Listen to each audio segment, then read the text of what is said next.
So I introduce the next speaker to you. It's Carlo Barenghi from Newcastle, who will talk about reconnection of superfluid vortex bundles.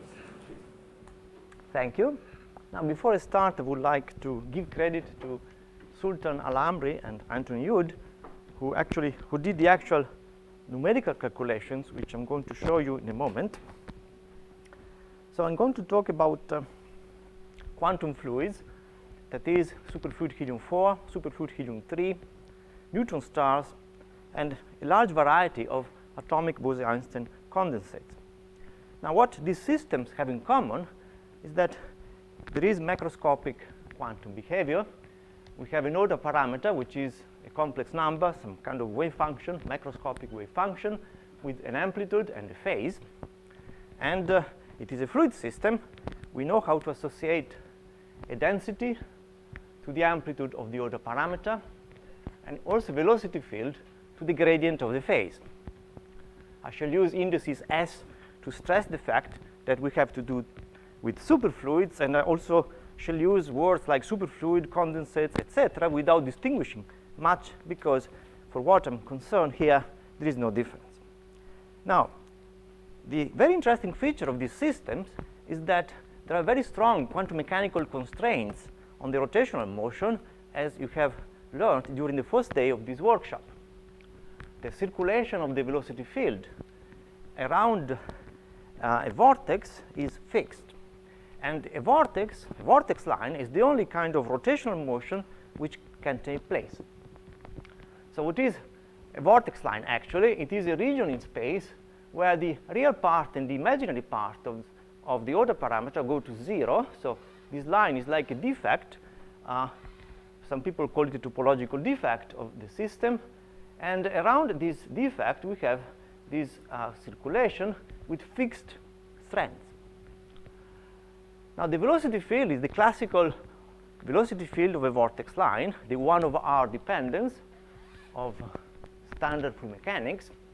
But I want to stress that because of the fact that the amplitude and because of the imaginary part and the real part of the complex order parameter go to 0 together, the density of our superfluid is actually 0 on the axis of the vortex.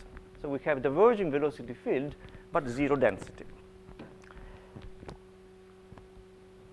Also, we have some energy associated with the vortex line, which is given by this formula, beta energy per unit length, if the vortex line is straight.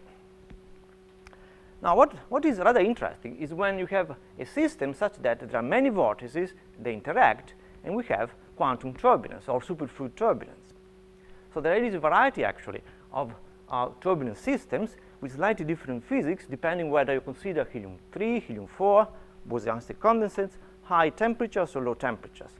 And I would like to just to tell you that recently there have been very beautiful experiments done in Manchester by Andrei Golov, who clearly identified different regimes, a semi-classical regime, which is very similar in some respect to classical turbulence, ordinary turbulence, and another kind of turbulence which he calls ultra-quantum turbulence, which has very different properties. And we are still trying to understand the differences, the origin of these strange turbulent forms which exist.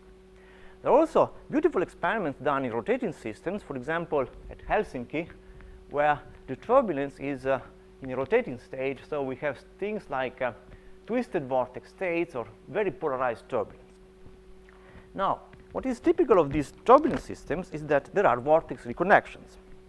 So vortex reconnections, as you know, are events like this, vortex lines which come close to each other, and then there is somebody doing a cut and paste job, and we change the topology. Now, in the context of superfluids, it was Klaus Schwarz, the first person, who many years ago recognized that reconnections are essential to produce turbulence. And he postulated these events, something which was confirmed only a few years later by Koplik and Levin, using a very strong predicting model. Now, to give you a flavor for reconnections, I would like to show you a movie, so I want to exit from this PowerPoint and show you these movie files. What you see here is a vortex lattice in a rotating frame, which is destabilized by some flow.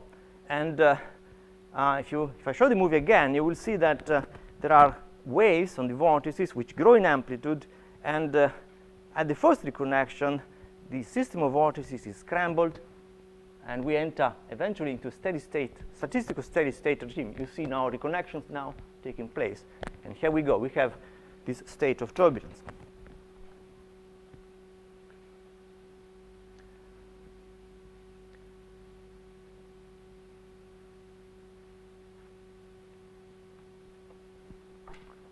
Now, what you see here is an example of a calculated vortex reconnection using a self-consistent model, the nonlinear Schrödinger equation, which I'm going to describe, a vortex ring which moves fast and hits a vortex line. So what's going on in details? Well, the model equation which we can use, an equation which is very well justified in the context of atomic condensates, and it's considered to be a good model, but not the ultimate model for superfluid helium, is the nonlinear Schrödinger equation, also called the Gross-Pitescu equation, written there. And we know how to turn, using this representation in terms of an amplitude and a phase, how to turn this equation into something which looks like fluid dynamics. We can derive a continuity equation and something which looks like the Euler equation, written here. You see that there's an extra term here, besides the Euler equation, which people call the quantum stresses. It is really a strange term, and actually it's a very interesting term because it does everything which Euler does not do. It's capable of creating vortices out of nothing. It's capable of causing vortex reconnections. Now, as you can see here, this term depends on high derivatives of the density of the superfluid. So it's really vanishing in between vortices. It only comes into action when vortices come close to each other or close to a boundary. Now, you must know that in the typical experiments, for example, in superfluid helium, the separation between vortices is perhaps 10,000 times bigger than the size of the vortex core, which is only, in the case of helium-4, about 1 angstrom. So really the density can be considered constant in between vortices, and this term is really always negligible. So from this point of view, we can call a superfluid something like a reconnecting Euler fluid. It obeys the Euler equation almost always. The exceptions are these rare events, these reconnections. Now, at this point, I wanted to tell you that there is another model which we use to describe the dynamics of quantized vortices, which is the vortex filament model, the model originally introduced by Schwarz. Essentially, we recognize that there is this wide separation of scales between the vortex core and the distance between vortices, and we describe the vortex as a space curve which obeys an equation which is easy to derive. In this case, in the absence of a background normal fluid, thermally excited states which exist at temperatures above 1 Kelvin in liquid helium-4, it's nothing but the Biot-Savart law. So this is the other convenient model which we use. Now, there are nowadays a number of experiments and numerical calculations which show some interesting analogies between quantum turbulence and classical turbulence, in particular the energy spectrum. So these results indicate that we suggest the same k minus 5/3 Kolmogorov spectrum of ordinary turbulence. So we have experiments like the famous experiment done in Paris by Tabeling, and various calculations, in particular the one done by Nore and Brachet originally, and various calculations of Makoto Tsubota, using both models, the vortex filament model and the nonlinear Schrödinger equation model, which gave results consistent with this picture. So once you have this scenario, then it's natural to ask the question, what is the role of vortex stretching in producing the small scales which are required to give this kind of cascade? And here comes really a difficulty, at least in principle, an apparent difficulty. Do vortex lines, quantized vortex lines, stretch? Because of the constraints which I told you about, the quantum mechanical constraints, the circulation around the vortex is fixed. It's fixed is actually fixed by Planck's constant and the nature of the bosons which you have, the mass of the bosons. So there's nothing you can do to change it. The vortex core is also fixed by the interaction between the bosons. So we cannot really stretch these vortices. They are really different from ordinary vortices. Well, actually, the answer is that in some sense they can stretch. So although there is not a classical stretching as sketched by these cartoons, there is something else. At finite temperature, in particular, the quantized vortices, the superfluid, exist together with some background normal fluid, which is a gas of thermal excitations, which can be well described by the Navier-Stokes equation, coupled by simple linear friction terms to the superfluid vortices. And clearly, in such a situation, it's possible to stretch a vortex line and make it to become longer. For example, let's consider a vortex ring in the superfluid, a quantized vortex rings, which moves at constant velocity. Imagine that there is some normal fluid which blows into the ring. Then it's possible that the vortex ring increases its radius, therefore travels slower, and by becoming bigger, becomes more energetic, but the energy simply comes from the normal fluid. So in that sense, it's possible to have stretching. Then, of course, the question is, but what happens if there is no normal fluid at all? Well, if there is no normal fluid, which is a situation easy to realize in the laboratory, just it's enough to go to temperatures below 1 Kelvin, easy to reach, then is there still some kind of stretching? Well, yes, the answer is yes, in some sense. We cannot stretch a vortex which is straight, but if we take a vortex which is curved, the interaction between one part of the vortex with other parts can actually change the length.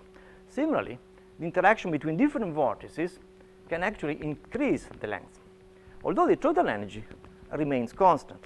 So we have stretching associated with changes of the geometry.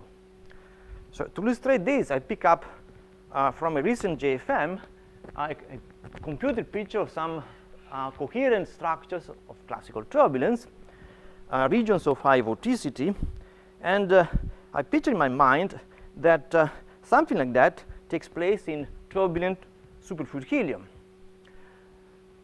So what must be going on? These regions of high vorticity must be, perhaps are regions where these quantized vortices are concentrated. The quantized vortices clearly cannot end in the middle of the fluid. They can only be closed loops or end to the boundaries like any decent vortex. So we have perhaps a bundle of vortices which is there. Now, once you accept the idea that there are bundles, then clearly it's possible to make the vortices of the bundles to get closer to each other or farther away from each other. So in some sense, we can realize the classical vortex stretching, intensification of vorticity, by readjusting the density of the vortices. The problem is that we are not so sure that there are bundles. However, there is some recent work which, at least in the presence of the normal fluid, seems to indicate the existence of bundles. I want to mention these two papers, one by my former postdoc, Kivoutides, and here we see a tangle of vortices, very, very much disordered, and clearly there are lines, thick bundles which have been formed there. And another paper, a PRL by Carla Morris and Joel Koplik recently, where you see these amazing bundles of vortices which suggest effects similar to the coherent structures of classical turbulence. It's actually rather interesting that the authors don't even comment on the existence of these bundles. So, interested in these bundles, we did some numerical calculations using both models to see how they can act. In particular, we want to question whether they are stable structures or not. And I want to show you briefly some animations, some calculations, which refer to the reconnection of vortex bundles.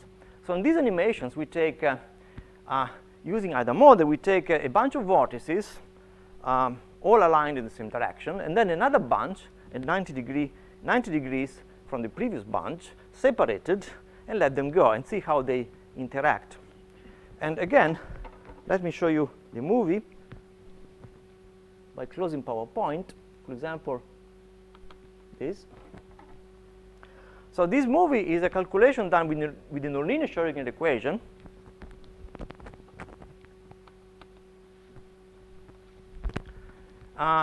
you see the bundles which have actually been brought against each other by the mutual interaction. What you see is contours of the density, about 90% of the density, to represent the hollow, empty center of the vortices. So there are surfaces which are being contoured. I stress that in this calculation, the reconnections are natural solutions and not arbitrary tricks like done in the vortex filament model of Schwarz. And you see that as the vortices interact, the bundles interact, can actually happily separate out and still exist as bundles. And many things happen in this process. You've seen the formation of strong, large amplitude helical waves, the emission of vortex rings. Now, if I show you these other bundle reconnection, here there are less vortices, but there is an interesting bridge which forms during the reconnection process, you see. So it is as if the bundles don't really want to go away. They leave about this loop, which then disintegrates. But still the bundles remain together. A thicker bundle with more vortices is this. There is lots of action here.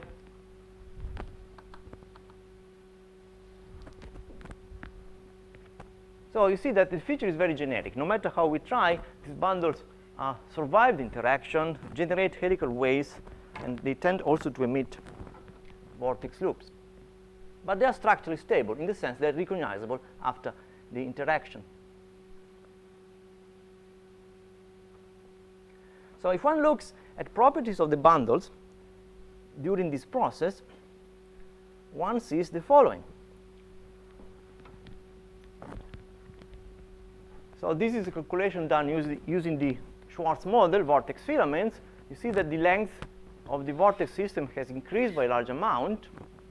And if you look at the histogram of the curvature, or better, the inverse local radius of curvature, it moves away from being at the origin, and there is actually a cascade, a Kelvin wave cascade, which is forming Kelvin waves of higher and higher wave numbers, smaller and smaller radius of curvature, which is formed during this interaction.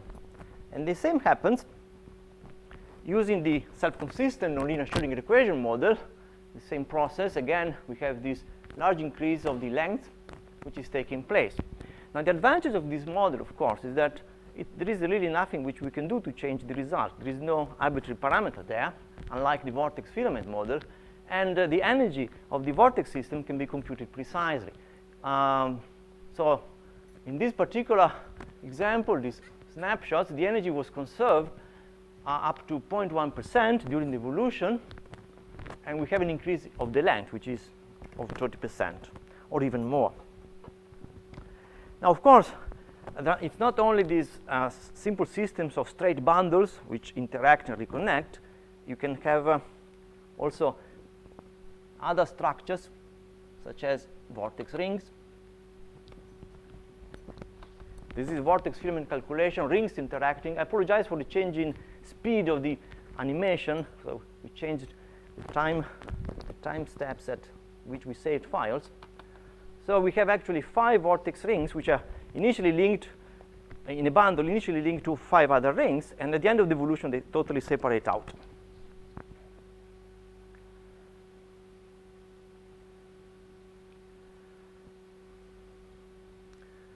So there are clearly some generic features of these evolutions, and now I want to reach some conclusions. Now, first of all, we have discovered that bundles of vortices can actually interact, reconnect, and survive this very strong interaction. So they are relatively robust structures. The second result is that clearly we need to look more carefully at the existing numerical simulations of quantum turbulence using either model, and go and search for the creation of bundles, the formation of bundles, or the existence of bundles, because, as I said, it's only the most recent work which has shown this effect. There is also an interesting remark that this amount of coiling, these large amplitude Kelvin waves, which are generated by the reconnection, really confirm work you're familiar with from the talk given by Bob Kerr of the interaction of two structures in the context of the Euler equation. During this approach, you see the same large amplitude Kelvin waves being generated. So it's rather interesting to consider how frequent in a turbulent system would be this quasi-singular event, I would say. Okay, so at this point, I think, since we are really coming to the end of this workshop, I would like to thank the organizers, and I'll stop.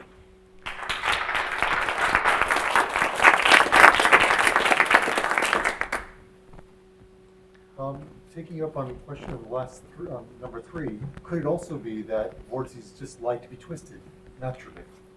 And that have you looked at vortices colliding which have a pitch of order 1? You know, in the helical twisting. I recall a work 20 years ago or so talking about some stability properties indicating that pitch of order 1 was most stable, but I'm not sure if that's true or not. That's worth checking. Right. That's a somewhat related question, actually. So could you go back to the ring case where you showed the reconnection in the ring? So in that case, how closely is the helicity conserved there? So before they reconnect, you of course have linkage, but afterwards you have twist, and they both carry helicity. Yes, good point. Indeed, actually, we're computing things like this quantity, but also the energy, which is now in this context. During this reconnection, helicity is almost conserved. Yeah. As I said, we've not done that. We are doing this, and also there's a computation of the energy, because in this case, although there is a vortex, we use the vortex filament model, the system is isolated, so there is nothing at infinity. So by integrating along the vortex, we can recover a good measure of the energy. Carlo, here. Did I understand from your simulations that when the bundles reconnect, the energy is conserved to the accuracy you can? Yes. The accuracy in that particular snapshot, in this particular calculation, was 0.1%. So that's not a major source of dissipation for you? Is that how you? Well, here comes a subtle aspect, however. That is the total energy. I was making earlier. Yeah. But, That's the total energy which is concerned. So this statement is actually a statement about the numerics.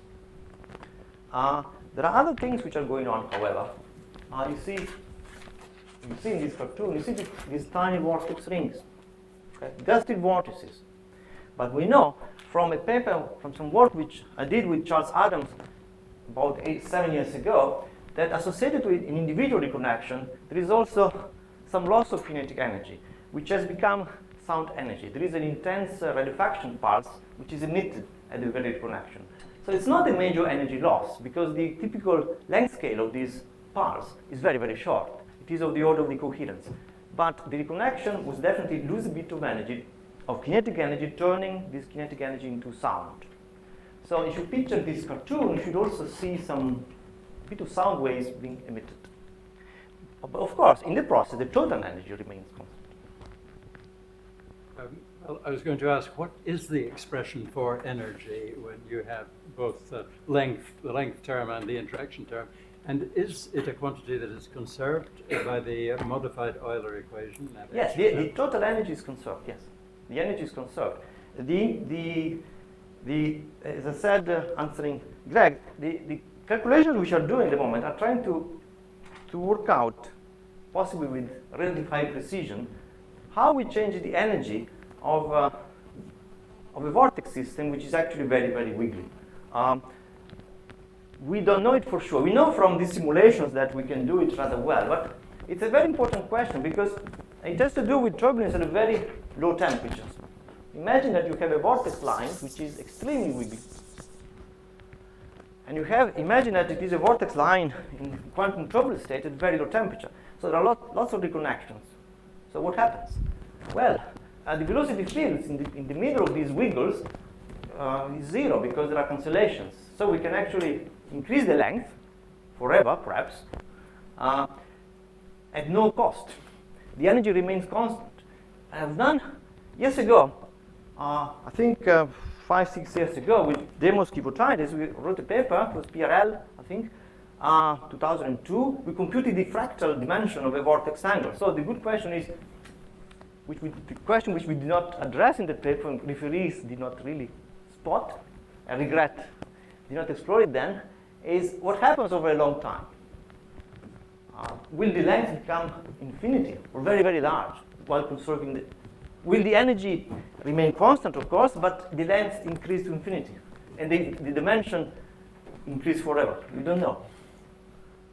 But the experiments at very low temperatures essentially are in this regime. There is also the famous article by Richard Feynman in the Progress of Low Temperature Physics about the application of quantum mechanics to liquid helium in 1955. And he draws some cartoons, and he seems to be reaching essentially the point of coming to this observation. The tangle of vortices which keeps reconnecting and becoming more complicated, and then forever or not? It's an interesting question. I remember in the paper by Caroline Nord and Marc Brachet, they were also talking about the fact that the energy, the kinetic energy, is lost to the acoustic waves. But I wonder, first of all, do you have a quantitative estimate of how much is lost to the acoustic wave? Yes. The other question is, after all, if I take a supersonic flow, the two flows, the incompressible and compressible exchange energy, so are they mechanism for the acoustic waves to give back energy? Yes. Indeed, good questions. Well, that paper by Caroline Nord was actually a fundamental paper because it was the first remark that kinetic energy was decreased, but they could not find out how. So what we did was we suspected reconnections, and we looked at reconnections and had a hard time because these sound particles which are emitted at individual events are rather beamed like a lighthouse. Okay? So if you don't look in the right place, you don't see it, and then the pulse goes by and you don't see it. We also did various precise calculations by doing collisions of vortex rings to find out, depending on the impact parameters, how much energy, kinetic energy we would lose. So we found some formula from which we could actually extrapolate the total loss. And it is not a big loss. It's not the major loss which is taking place in the experiments where there are other effects going on related to the Kelvin wave cascades.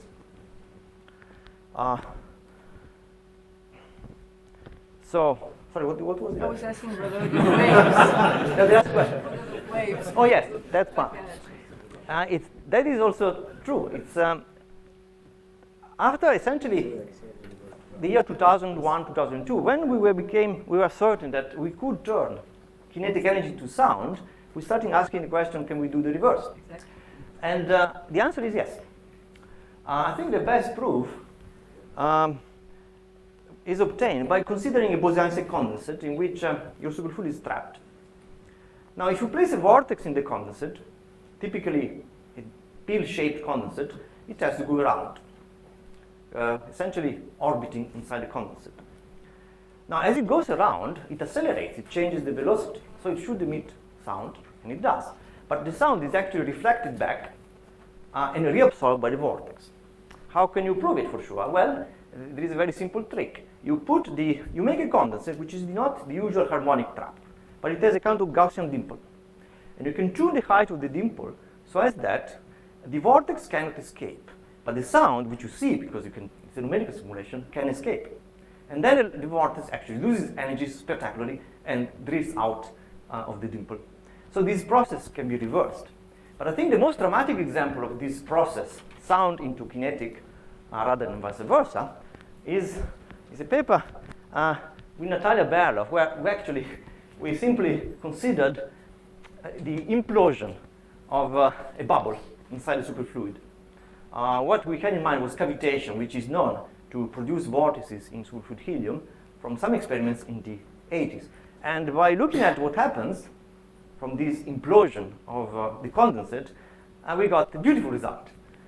Essentially, shock waves coming in, filling this hole in the condensate, and a beautiful gas of vortex rings exploding out. So that's a total transformation of sound density variations into kinetic energy vortices.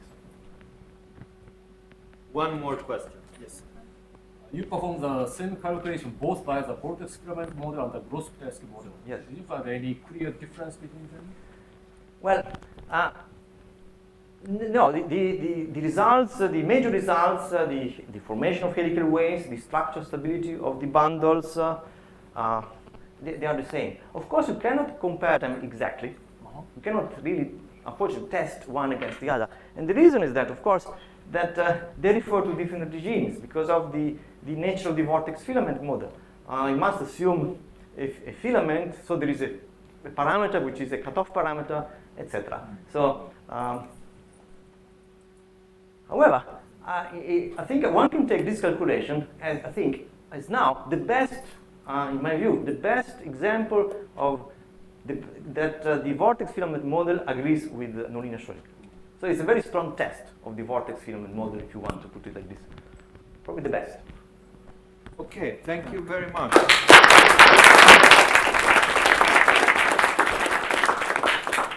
Before leaving the word to the organizers, I think we should all thank the organizers, especially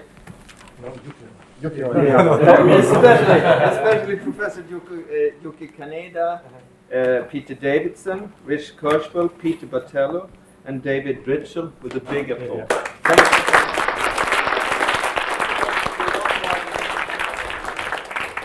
Okay. Folks, I just wanted to speak very, very briefly. Thank you to Yuki for just giving me 1 minute. Firstly, can I just echo thanks to the organizers? I think they're doing an absolutely fantastic job. It's up to you to decide, of course, but my impression as director here is that this has been a fantastic workshop. And I have various indicators about which give me authority to say that. Not that I know anything about the subject, you understand. But the first is just quality of participation.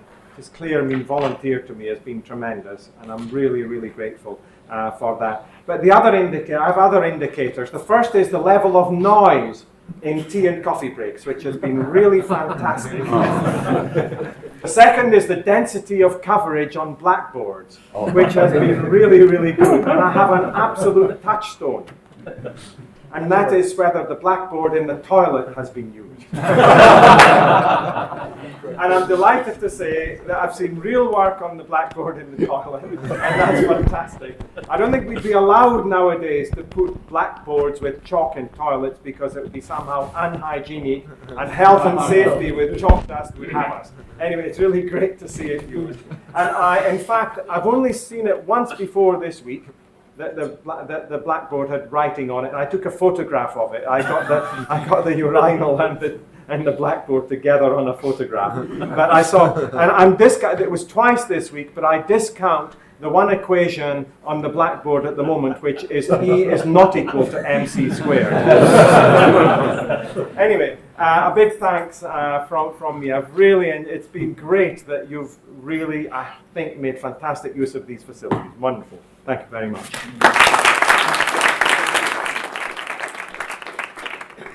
Please allow me to add some few words. First of all, on behalf of the organizers, let me express our cordial thanks to all of you for your participation and nice talks and presentation and discussions. I believe you all could enjoy the freshness and quality of the presentation and discussions. Thank you very much. And next, I would like to express our cordial thanks to the tremendous support by the Isaac Newton Institute, Director Sir David Wallace, thank you very much, and for Christine West for many hard administrative work, and Tracy Andrews for help for program visitor, and Esperanza de Felipe for housing, and Steve Green for the help for audio and visuals, and Naomi Clark and Che Obata for the help for program and visitor, and Stefan Fenton for library and photos, and Mike Benzura for coffee and tea. Thank you very much for the tremendous support. We enjoyed it much. And if I may borrow a word from email by Damrotsky, that it was very fun, at least for me, and I believe to all of you, to have to see all of you say turbulence friends. I enjoyed much, and I hope it's the same for you. thank you very much. And I wish to see you again in your future somewhere in the world. Thank you very much.